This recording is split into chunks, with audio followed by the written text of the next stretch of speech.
I divided that into 4 quadrants. Okay? And that's important because those are the 4 reasons that usually people start a business because of. Some of you are starting because 1 or 2 of those, some of you probably start because of the 4 of them. But you need to be aware, and I want to just go over them very, very quickly.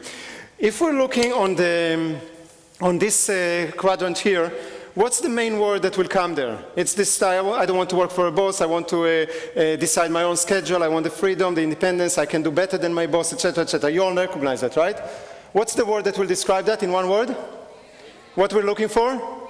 Freedom or independence, okay? Just for now, you can choose anyone that you want, they're both good. I'm going to choose the independence for now.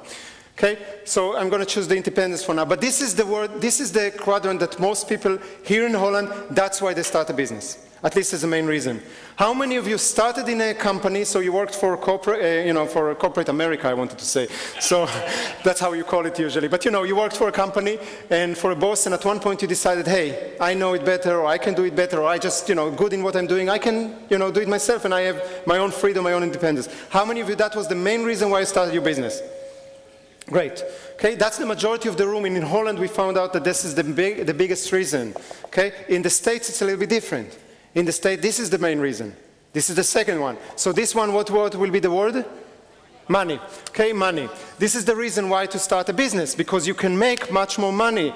And I know that some of you are saying today, are you sure? Not so sure anymore. We'll talk about that, okay? We'll talk about it. But when you work for somebody, I don't care, how high you are in what company. When you work for somebody, there's always a limit to the amount of money that you make. There's a ceiling, okay? Because somebody else decides your value and how much is valuable. However, when you have your own business, there is no limit. If you make today only 40,000 euros a year, you put that limit on yourself, nobody else. You cannot complain, you cannot, bitch about it, you cannot blame. It's you put the limit because you didn't know how to do better. Hopefully we'll teach you how to do better, okay? But if you make 40,000 in a job, there's not a lot that you can do except bitching, complaining, and, blaming. You understand? So money is a very, very good reason. What I miss here, and that makes sense in Holland because we just don't think this way, but you all start thinking, is that there is one more type of money in the money quadrant that you can only make as business owners, you cannot make it as an employee, at least not a full-time employee. And that's what we call passive income. Passive income. Passive income is income that you don't have to work physically be there in order to make it. If I want to make money from a training, it's not passive, right? I need to be here. But if my books or CDs are being sold in a shop or in Amazon, I don't need to be present there and I still make income. Would you agree? Okay? Now, I don't want to get into the passive income. We have a whole course about it, which is called Financial Freedom Intensive. I'm not going to get into that, but you can do that when you're a business owner. It's very, very difficult. You cannot do that as an employee. Okay, so that's important to remember. But the quadrant is about money, absolutely. What is this quadrant about? From all those words, being famous, making your hobby into a job, professionalize what you're doing, fulfill your potential, true to yourself, passion, love, new chances, fun, and learning. What is actually talking about? What will be one word? Satisfaction. Satisfaction, I would use, it's true, I would use a little bit different. I would use the word fulfillment. I would say that this one is standing for fulfillment. Self-fulfillment. Again, you can choose any other word that works for you. I'm just calling it in the name. This is fulfillment. Does that make sense? How many of you went to start a business in order to be more fulfilled in what you're doing? Yeah, because many times when you work for somebody else, it's harder to be fulfilled with that. Is that making sense? Yes. Making sense? Yes. All right, the last one. Last one, make a difference, influence, help people. What would be the word that would describe this quadrant?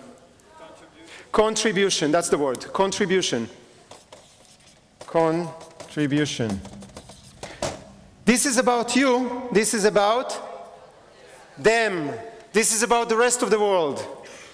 Now, if you want to have a balanced business, if you want to have a successful business, you better work with all four. You better want all those four and put them as intentions or goals for your business. Because many of you don't. Many of you don't put all of those. Because many of you don't have a business, you have a hobby. You have a hobby. Why? Because you like what you're doing, it fulfills you, and it gives you the independence. You can do it whenever you want, with whoever you want. It doesn't make money, or not a lot, pretty much less than what you earned probably as an employee or could have earned as an employee. And the contribution, you know, if you help 20 people a year, that's a contribution. But this is not the same as helping 200,000. Would you agree? So what we're trying to achieve in the coming 2 days is move you from being focused on this. And I'm not saying that all of you, but many of you are focused here. If I would ask you to categorize your priorities, you'll find out that this is your high priorities, which is not bad, as long as you remember those. Because this is a hobby, and this is a business. This.